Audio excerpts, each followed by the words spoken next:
I'd like to suggest that today we challenge ourselves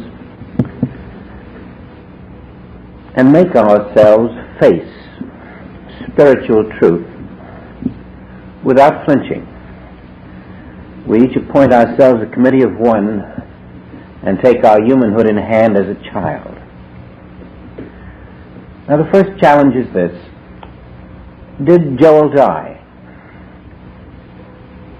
And the reason I put it to you that directly is this.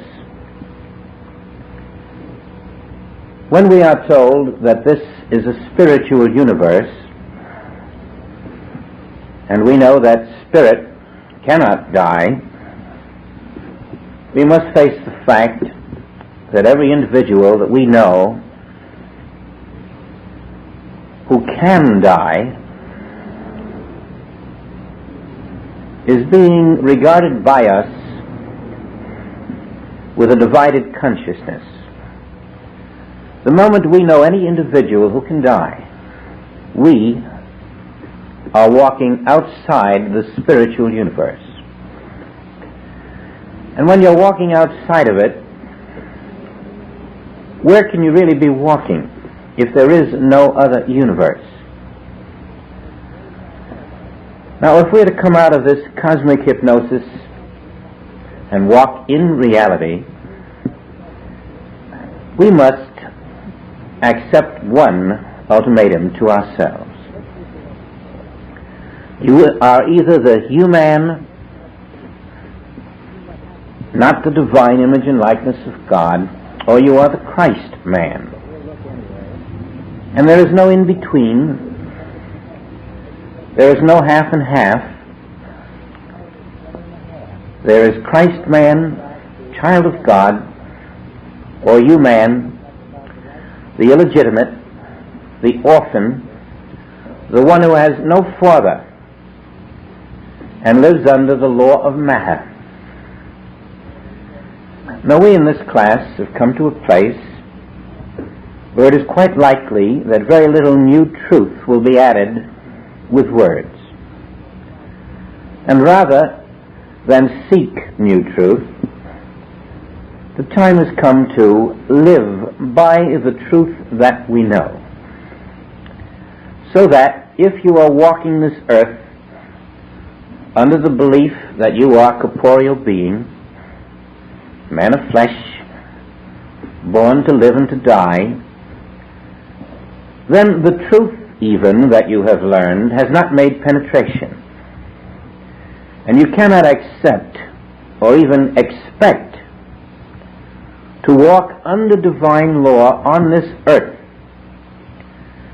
Now, all of the subtleties of Paul in his epistles, all of the subtleties of Master Christ Jesus in his 3-year demonstration are all pointing to the fact that if this is a spiritual universe, it is not a material universe. And this must be fixed. We cannot continue riding 2 horses at the same time. You are either to live a day in the awareness of your spiritual self, or you must face it that you're going to live that day as a material being under the law of good and the law of evil.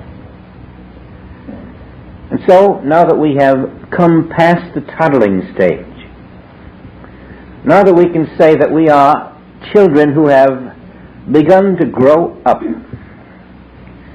let us see what it means to walk as the Christ, as the accepted child of God, instead of the orphan. We have here a very unusual statement in the chapter under consideration today. It is about the baggage again, but now we're going to see that baggage in a different light than we ever have before. When we look at one sentence, which is the highlight of the entire chapter. Briefly, the baggage is lost. And for 3 weeks Joel is without it, quite concerned about it, but quite sure it will turn up. But it doesn't. And so there he is in South Africa without his baggage, sure it will turn up, and every day it does not turn up, until finally 3 weeks later he says, I've got to find out what mistake I have made. And so he goes into his contemplation and meditation to discover what is wrong in the way he has seen this situation. And finally he sees very quickly he was waiting for material baggage.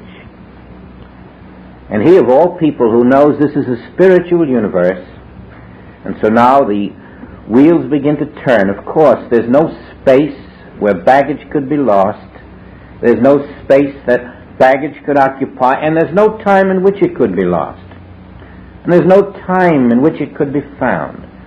All of this continues until he is totally convinced that his real mistake was in the belief that there is material baggage. Rather, now he knows that baggage represents an idea, a spiritual idea, visibly, materially interpreted by the mind of man. And so he releases the visible interpretation called baggage, accepting the invisible idea of baggage in divine mind, and says that idea is omnipresent. Now I can release it. Divine mind will place its idea where it belongs, and in the absence of a contrary belief in a human mind, inevitably the spiritual idea will manifest as baggage where it is needed. And with that he went to sleep. And sure enough, the one who could do something about it discovered the baggage, and there it was. And now Joel had his baggage. And we all had, we thought, a principle. But all we really had was half a principle, because we only had a story about a man who decided there is no material baggage and then went to sleep. And I can assure you that if the same incident occurred to you, and you did that which it is said Joel did, your baggage would not appear, because he did quite a bit more. But as Jesus said to his disciples, there is more that I could tell you, but you could not bear it now. Let's see the portion of the story that was untold, and let's find in it the principle that we who wish to walk in Christ can follow. We see that Joel impersonalized the baggage.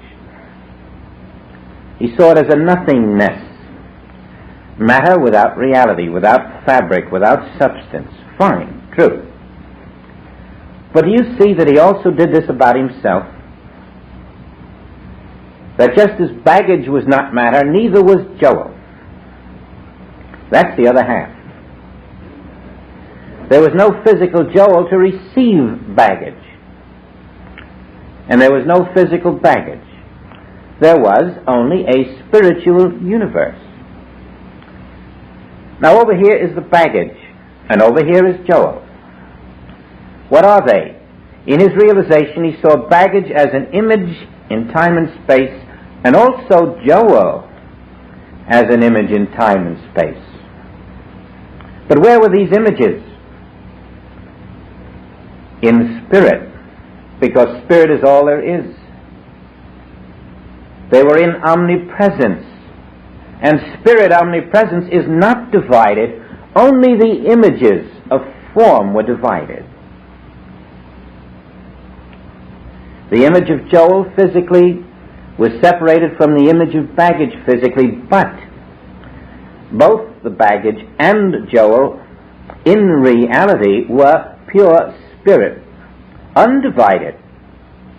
And it had to be that realization which permitted him to relax and drop the matter, knowing that the oneness of spirit will ever manifest its harmony where it must, and that invisible spiritual idea being omnipresent, when there was no one out here to accept two images, but rather one who would accept one spiritual reality, then the invisible Spirit, being omnipresent, would bring the two images together in the same place as they were in the invisible Spirit.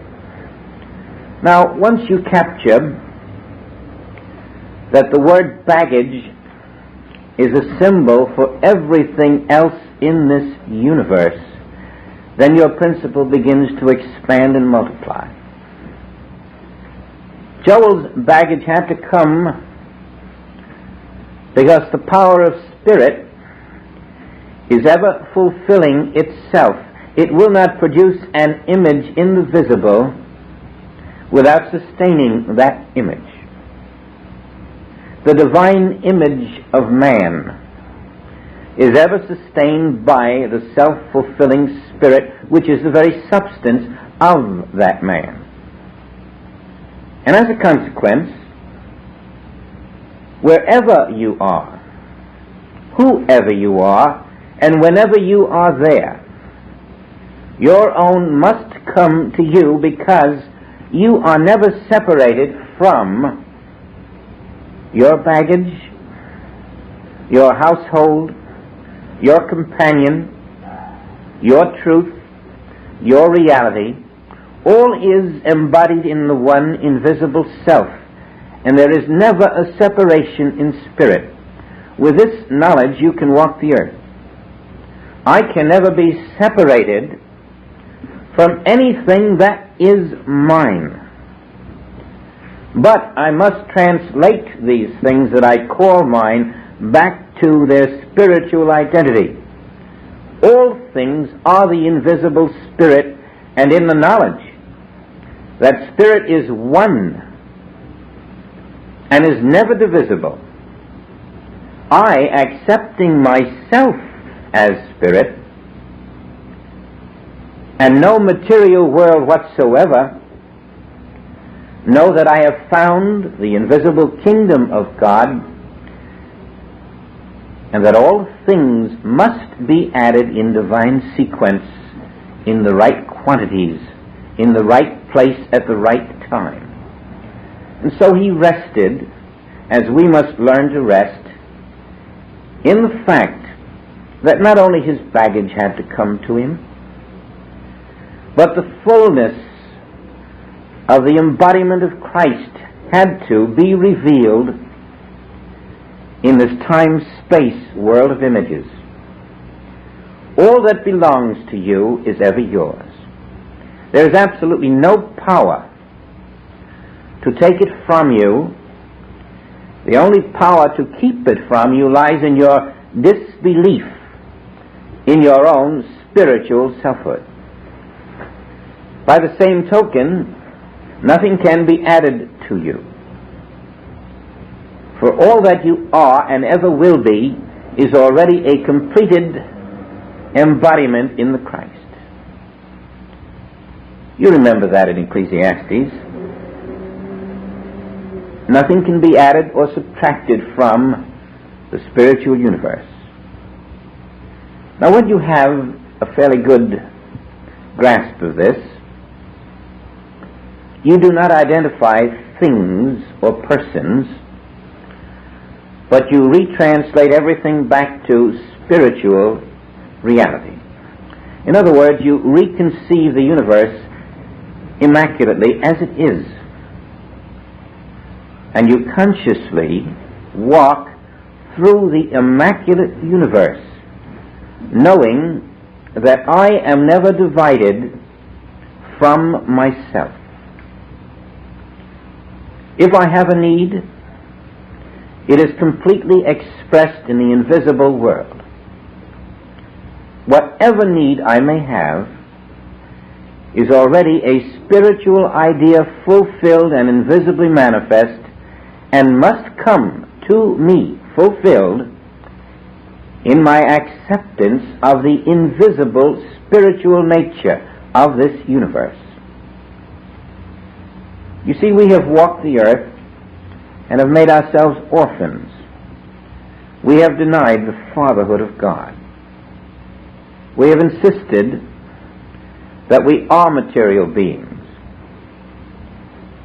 And those of us who have even had a measure of the knowledge that we are not have been able to receive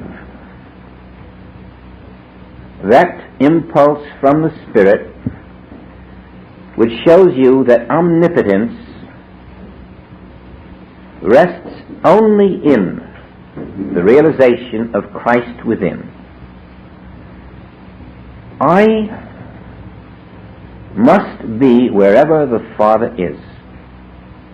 There is no place God can be that the reality of you is not. We are not limited to the form, but rather we learn that Paul has told us that the false god of this world has made us ashamed and afraid, so that we deny the Christ-like within.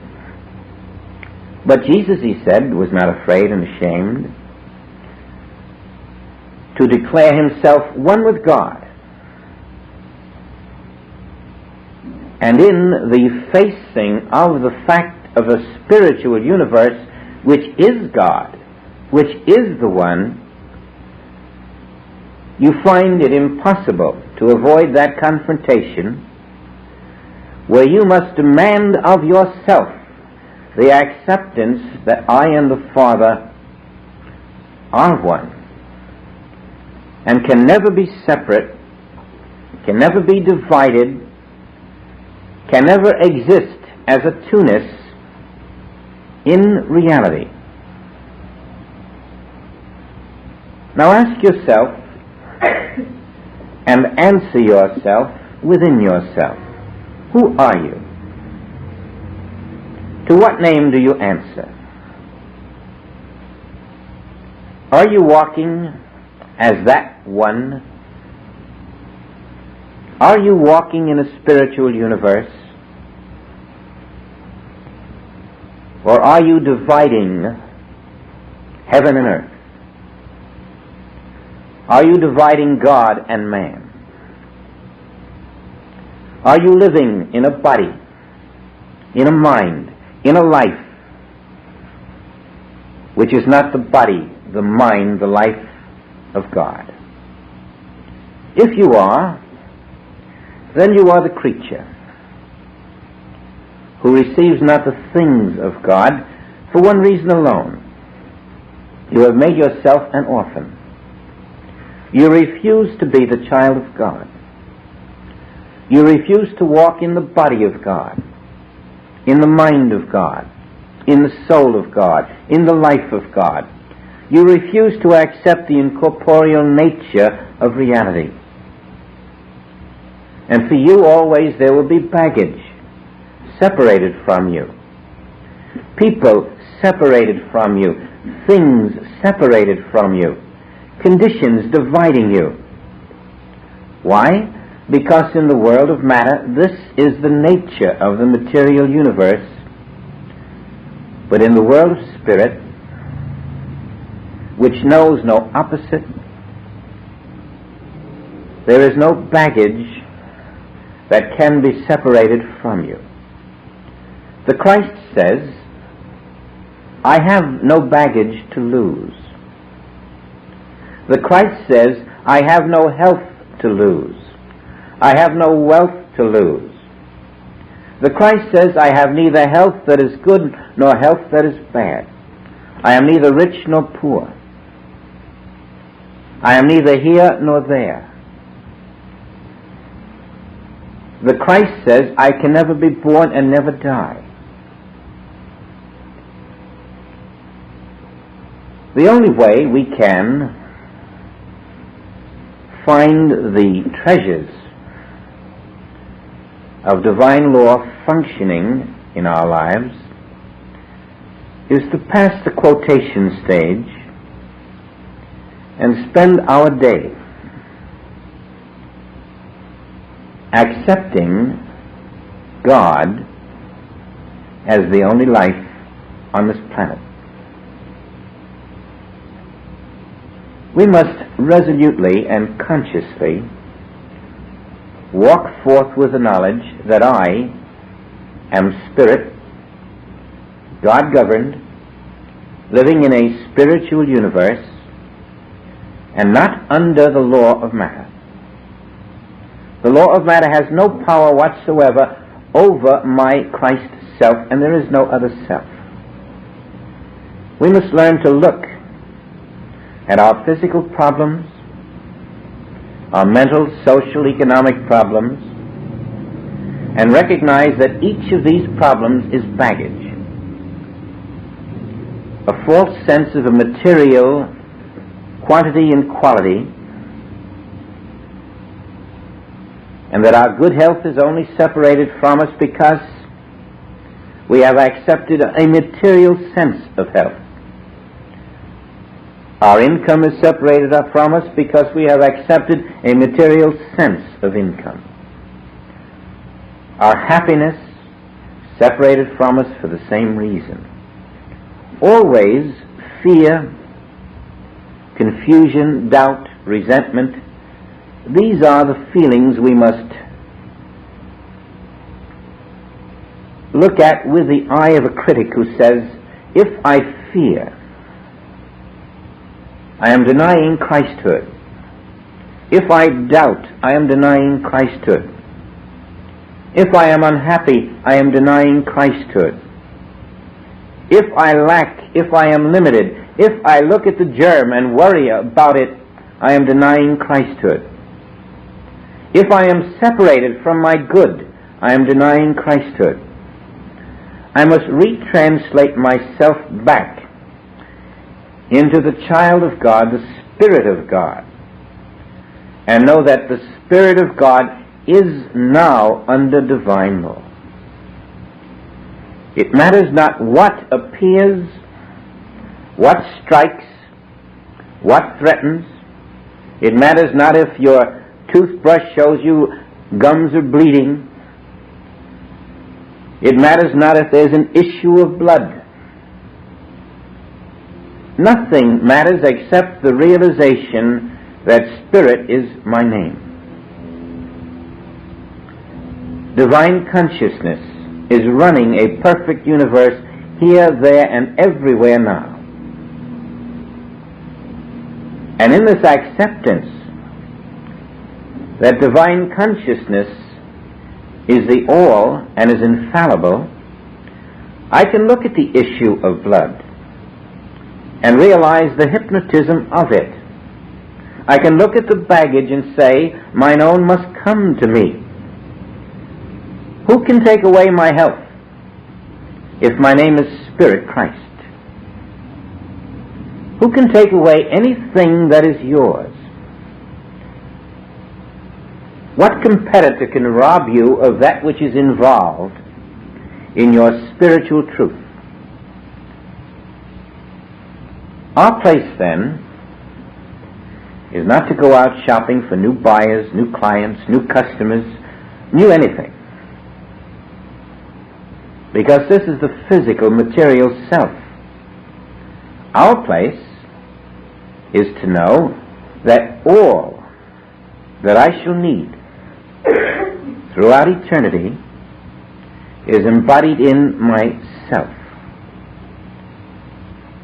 And that the images of myself that appear in time and in space will conform to the harmony of my inner being when I accept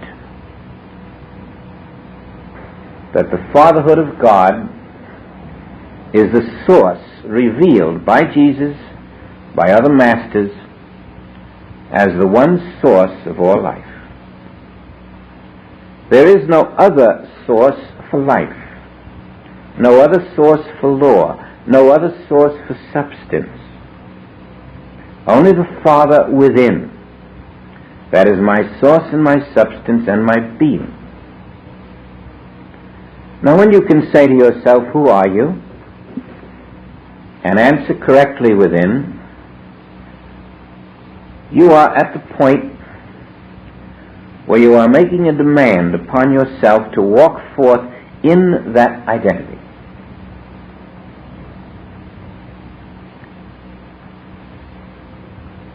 This morning, there should have been an adjustment made in which you completely reconceive the physical universe in your consciousness and saw that there would not be people in your life today, there would not be things, there would not be conditions, there would only be the activity of spirit wherever you went.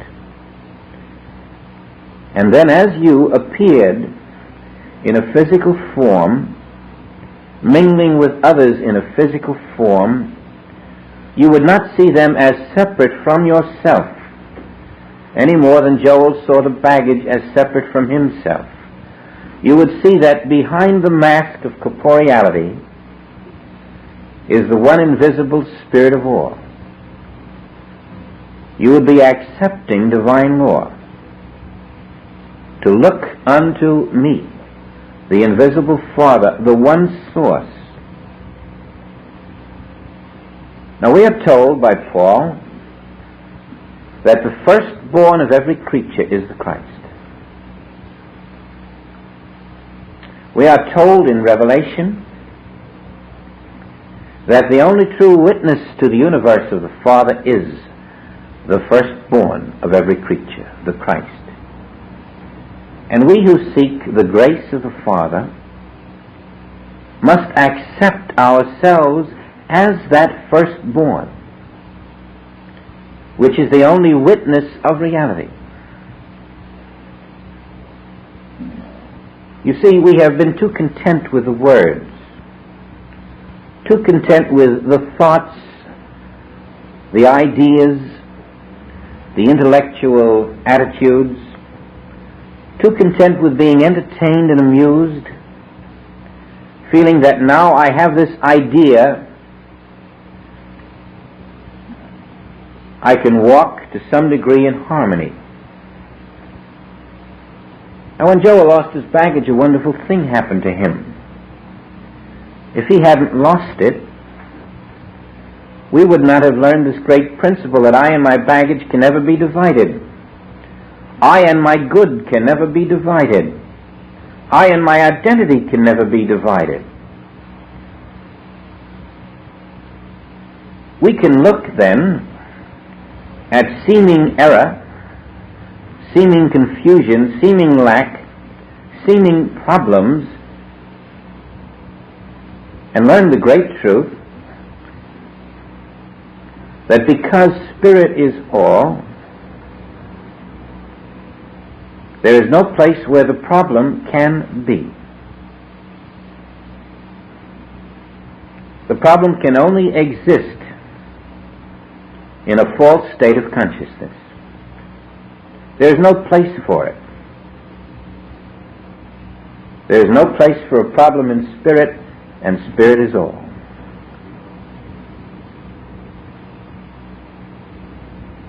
Many people have been troubled by the appearance of blood. I'd like those of you who may have that problem come up from time to time to know this. The woman who rushed up to Jesus also had an issue of blood. And the symbology there of her being healed by touching the hem of his robe is this. After the issue of blood, there was a healing. Oftentimes, an issue of blood is a sign that a great spiritual change is taking place in you. You may be frightened by it until you know that. Then you will discover the truth of it, that when there is a great issue of blood in some way, it is frequently a sign that you have gone through a great spiritual change. And the spiritual change now manifests as a physical change, and when you know that, you will not be alarmed. This was what happened to the woman who touched the hem of his robe. She had been going through a great spiritual change. The issue of blood was the outer sign of it. And when she touched the realization of Christ, that was the end of it. Do not be alarmed at anything in this world. There is always a point behind it, and someday in retrospect you will find that point. Evil has no existence in the spiritual universe. And that is where we are. Now your function is not to consider the opinions of the world, but to be that one who is a majority. It may seem like a big task, but that is the ultimatum each of us faces when we accept that our one goal is to walk with God. We must be the one who is a majority. You have heard the words wholeness, fullness, glory. Remember that the wholeness of your being is already established. If you are trying to become whole, you cannot. If you are trying to attain the fullness of your being, you cannot. If you are trying to be a place where the glory of the Father is made manifest, this is another part of the illusion. The wholeness, the glory, the fullness are all established in your being now. God ising everywhere. To be the one who is the majority, the one who is one with God,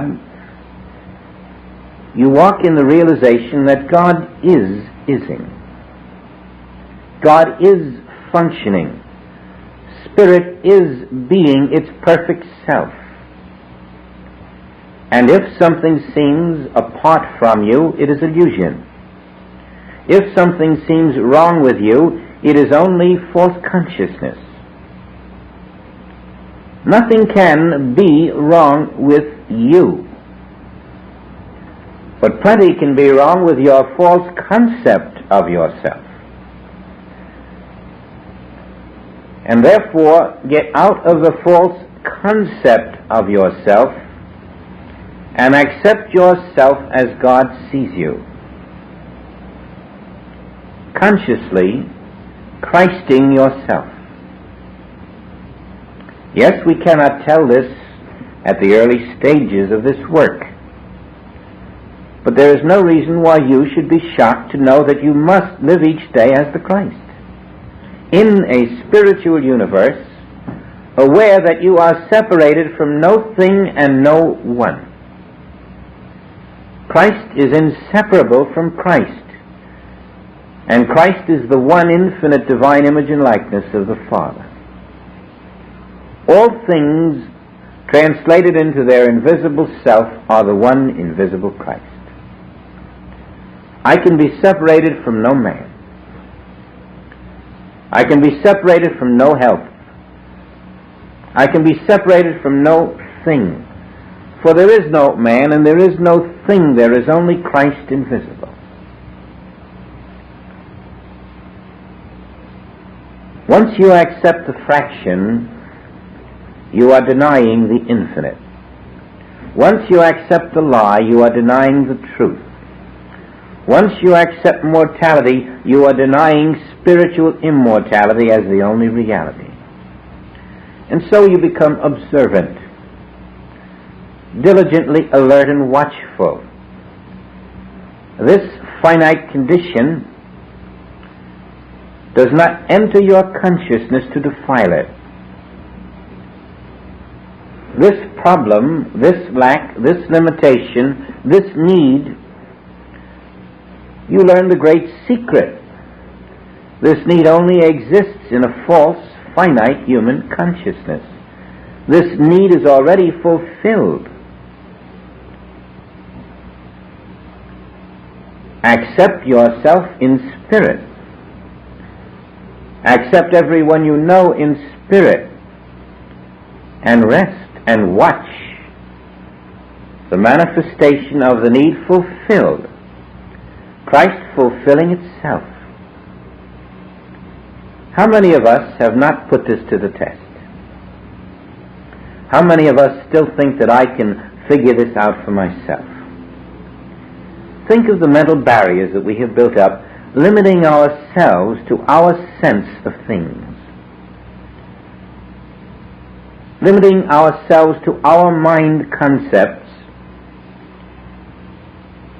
when if the world depended on us, we know very well that would be the end of the world.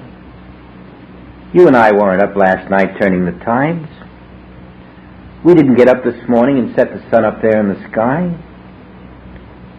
But in our mind, if we determined that we were going to do these things, there would be no sun, there would be no tides turned. We couldn't even make our own hearts beat.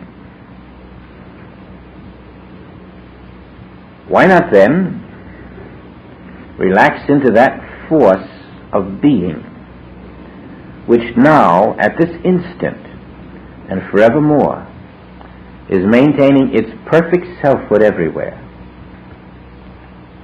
It knows nothing about separation between man and God, between man and his needs. Only our human minds know of these separations. It knows nothing about germs infecting the human body. It knows nothing about old age. Only our human minds know old age, infection, lack and limitation. And this human mind and its counterpart, the universal mind, in their awareness of a world that is not, have robbed us of our identity.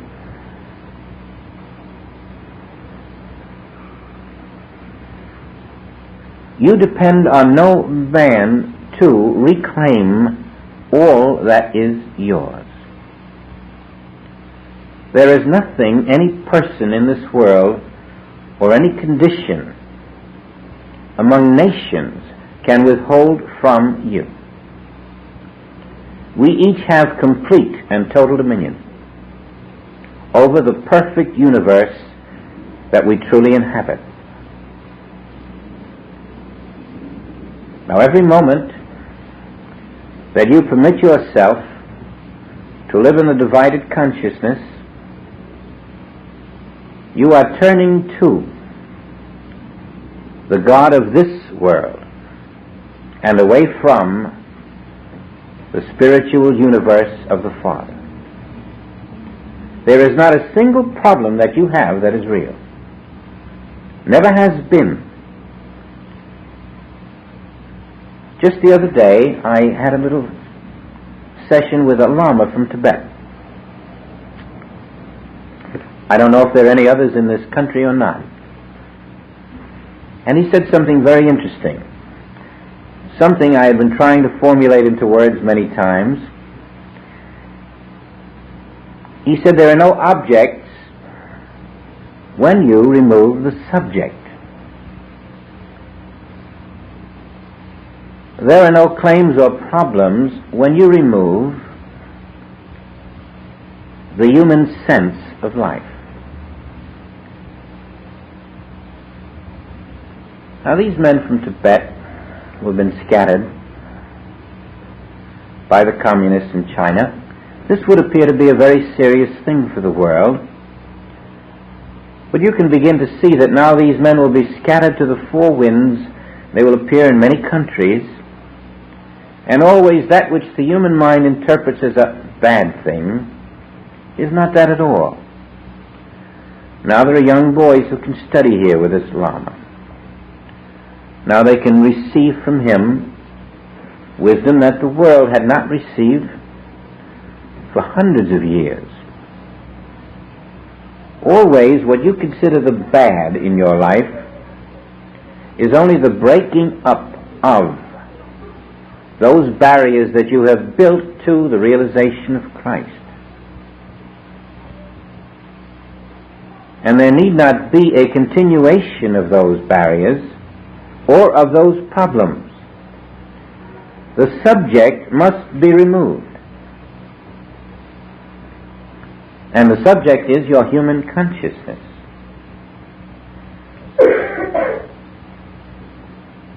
There is a tendency to indulge our humanness instead of denying it.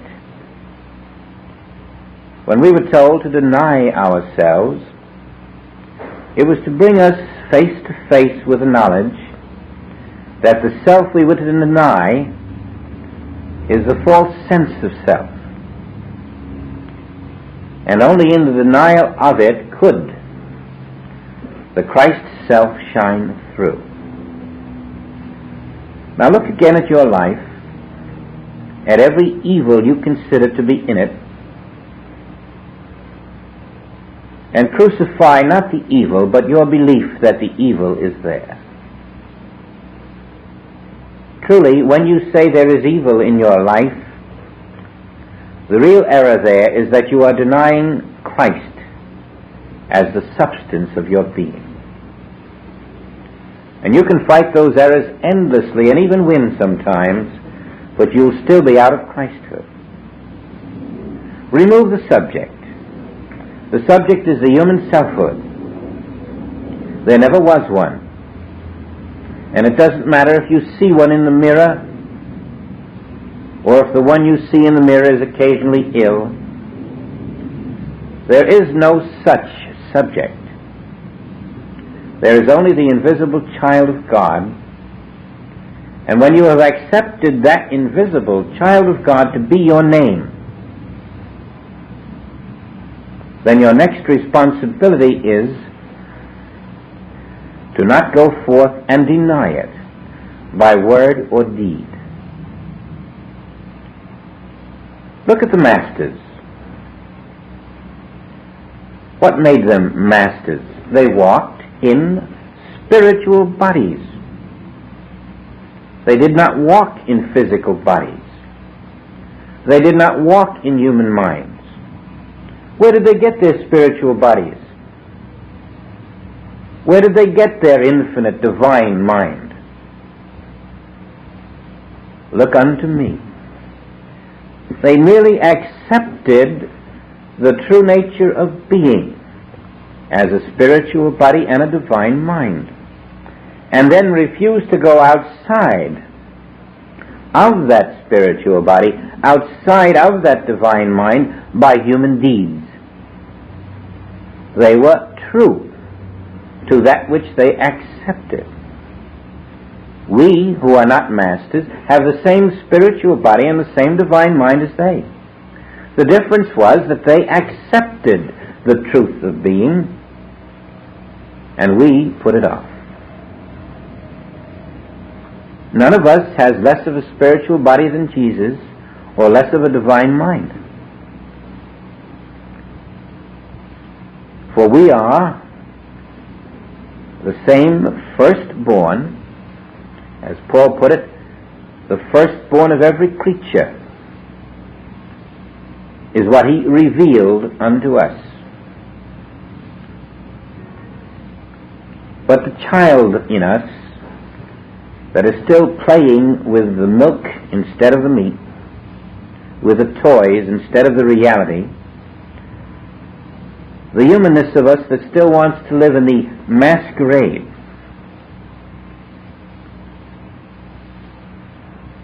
refuses to accept that we are that one.